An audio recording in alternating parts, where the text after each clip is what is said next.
This is CBS 8 News Live at 6.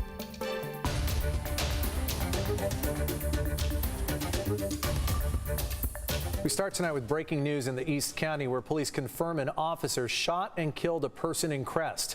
Good evening, and thank you for joining us. I'm Carlo Cicchetto. I'm Marcella Lee. San Diego police confirmed they opened fire on a suspect they found at a home in Crest. It isn't clear yet what led them there. This happened in the 800 block of La Cresta Boulevard.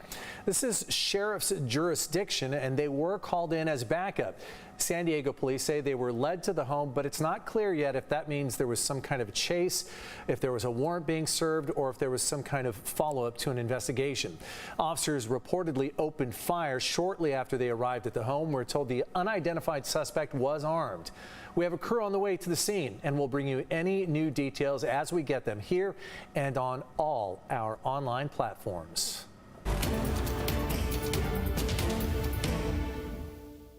Our the top story tonight. Larry Millete was carrying a handgun in his waistband when he made a death threat a few months before his wife Maya Millete went missing. That is according to testimony in court today by Maya's father. The father testified he wasn't exactly sure who was being threatened.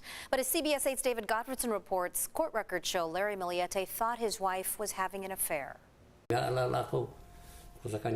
father of Maya Millete, Pablito Tabalanza, used a translator to testify during day 4 of the preliminary hearing of Larry Millete, who is charged with Maya's murder. The 72-year-old recounted the day he showed up at the family's house in Chula Vista less than 48 hours after Maya went missing. Larry answered the door and told him Maya was locked inside her bedroom. What I did, I ran upstairs and then I knocked on the door.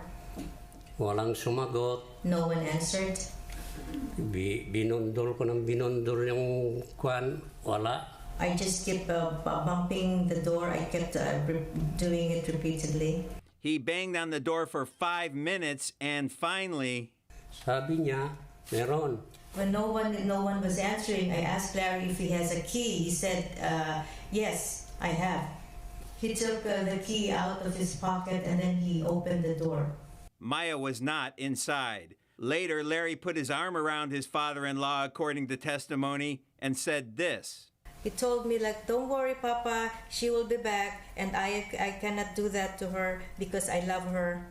The father also testified about an incident 3 or 4 months earlier where Larry made a death threat, saying he was going to, quote, kill him, though the target of that threat was not named. After saying that, he raised his shirt, and then he showed me his gun. The father testified he clearly saw a 9mm handgun under Larry's shirt. Later, Maya's sister-in-law, Genesis Tabalanza, took the stand, testifying Larry was worried Maya was having an affair. He was suspecting there's an affair. Throughout 2020, the defendant grew increasingly paranoid that May was having an affair, and he began to monitor her whereabouts, according to court filings in the case. On June 27, 2020, the defendant told Genesis he caught May in a truck in the Southwest Regional Maintenance Center parking lot. Chula Vista police officer Ryan Culver testified he spoke to a friend of Maya's who reported domestic violence in the marriage. She specifically recounted one incident that May was so in fear for her safety that she locked herself in a bathroom, but Mr. Millete punched through the drywall that was next to the bathroom door to unlock it from the inside so that he could approach May. That last comment made by the Chula Vista police officer was stricken from the record by the judge, who ruled it was a hearsay statement. The preliminary hearing will continue tomorrow in downtown court. And David, in addition to the testimony, there are public court filings that detail much of the prosecution's case here. Did anything in those motions that were in those filings catch your attention? Yeah, those filings are really detailed, and in those court filings, 2 days before Maya went missing, those court filings say Larry Millete called the wife of the man he thought Maya was having an affair with, and that Larry threatened to report Maya's affair with a co-worker to her supervisor. Very interesting documents. Fourth day of testimony in this preliminary hearing. David Gottfredson reporting. Thanks, David. And many of you have been watching this case very closely since Maya Millete disappeared more than 2 years ago now. Coming up tonight at 6:30, we'll have an expert legal analysis on today's developments in court with defense attorney Brian Watkins.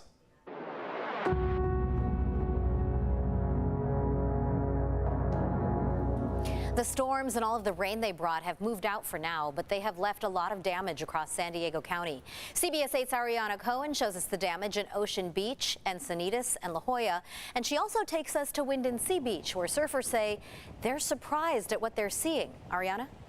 Normally, this cliff and these rocks are covered with sand, but due to the high tides and large surf we had last week, that sand has washed away, making it difficult for surfers to come in and out. Like many surfers at Wind & Sea, Mitch McCullough is having a harder time than usual getting out in the water. Well, as you can see, we got quite a big boulder field I got to make it out through right now, and fortunately I know a little secret slot I could crawl down. He tells me the surfing community says it's the biggest swell they've seen in at least 20 years. Oh yeah, this is more exposed rock than I've seen, and I don't think I've ever seen this much, cliff here at Wind & Sea. It's crazy. The recent storms have also caused damage across San Diego. The Ocean Beach Pier is closed indefinitely after high surf took a toll on the pier's structure. The city is waiting to assess the pier's condition until the storm season has passed. Well, the weather, it's like Ohio weather, except we don't have an ocean. Ken, visiting from Ohio, planned to walk along the children's pool seawall in La Jolla, but it is also closed indefinitely after being open to the public for more than 90 years. Well, a little disappointed, but we'll find somewhere else to go down and snoop around. Its railings are rusting and a section of the steel pipe railing has broken and fallen over. And finally, the stone steps in Encinitas at Moonlight Beach are blocked off for repairs, something that lifeguards tell me hasn't happened in 13 years. Meanwhile, Mitch is happy to still surf at Wind & Sea. He just has to be a little more cautious. If you're not careful, you'll just run into a cliff when you're paddling out, for sure. As crazy as it is that all the sand has washed away here at Wind & Sea, thanks to the miracle of the ocean, the sand will be back here this summer. Ariana Cohen, CBS 8.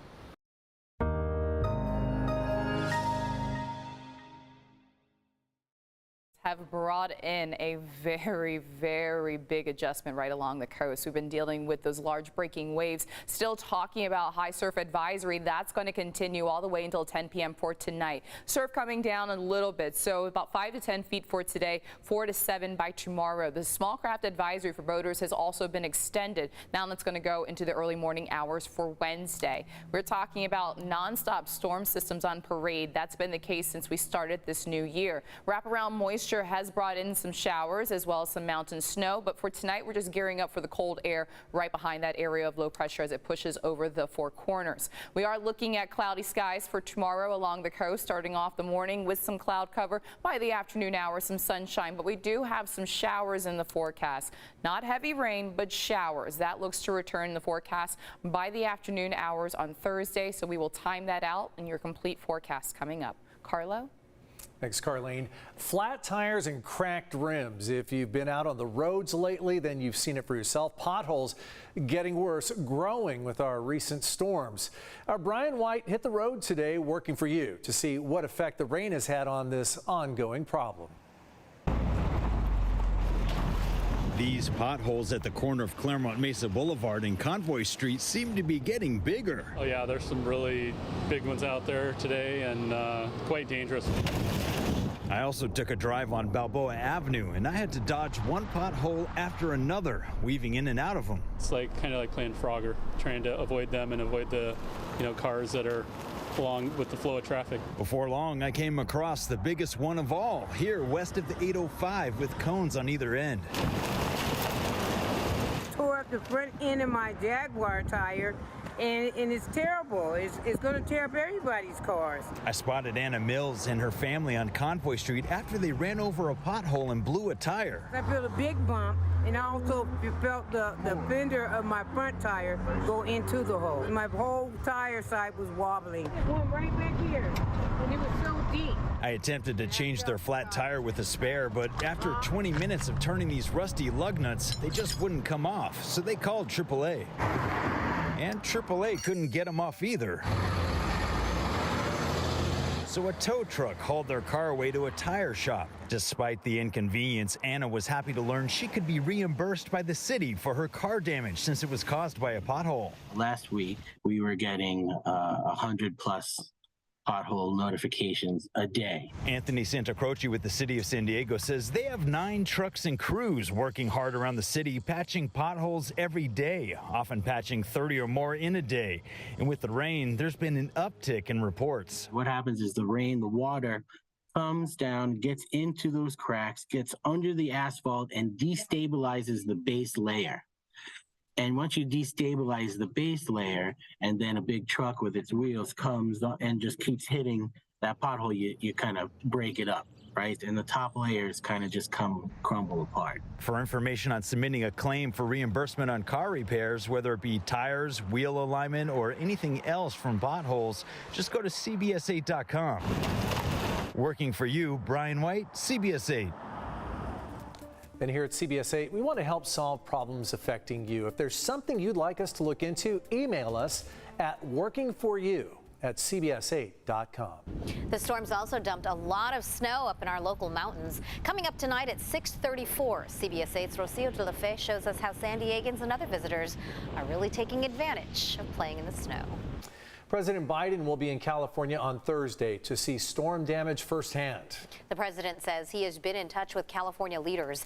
The death toll has risen to at least 20 people since late December.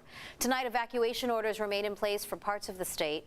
There have been hundreds of landslides during storms since the new year, most of them in Northern California. There were 100 slides between Sunday and Monday alone. Tonight, the White House is defending itself for not being more forthcoming with public information about those classified documents found in President Biden's home and office. And as Nicole D'Antonio reports, some Republicans say the investigation isn't a fair one compared to the one former President Trump is facing now. Will you commit to speak to the special counsel? President Biden ignored shouted questions from the White House press corps Tuesday about the special counsel investigation into his handling of classified material. The White House says it is limited in what it can say publicly now that there's an ongoing investigation. We are trying to be very prudent here, and we're trying to be very consistent and say this is an ongoing legal process, and this is why I say we're just not going to comment from here. The White House has turned over roughly 20 documents found at Mr. Biden's home and former office. At no time did he get raided by the FBI. At no time did they come forward and say who was there could actually see these documents that are sitting in the garage behind a Corvette. Republicans say the Justice Department is handling the investigation into President Biden differently than the investigation into former President Trump. The White House says it immediately turned over the documents to the National Archives and notified the DOJ, whereas the FBI executed a search warrant to recover more than 100 documents from former President Trump's Mar-a-Lago home after he denied repeated requests to turn them over. In both cases, the DOJ has assigned a special counsel to see if there's criminal wrongdoing. But are the same amount of agents investigating this that are investigating President Trump? Is the same push behind it? It just does not seem fair. House Republicans have already launched a select committee to investigate what they call the weaponization of the federal government, claiming the DOJ unfairly targets conservatives. Nicole D'Antonio, CBS News, Capitol Hill. Still ahead tonight, just how well are you keeping those New Year's resolutions? We're checking in. Plus, a look back at the long life of the world's oldest woman who has passed away in France. But first, a series of shootings targeting Democratic officials in New Mexico and the Republican candidate accused of masterminding all of it.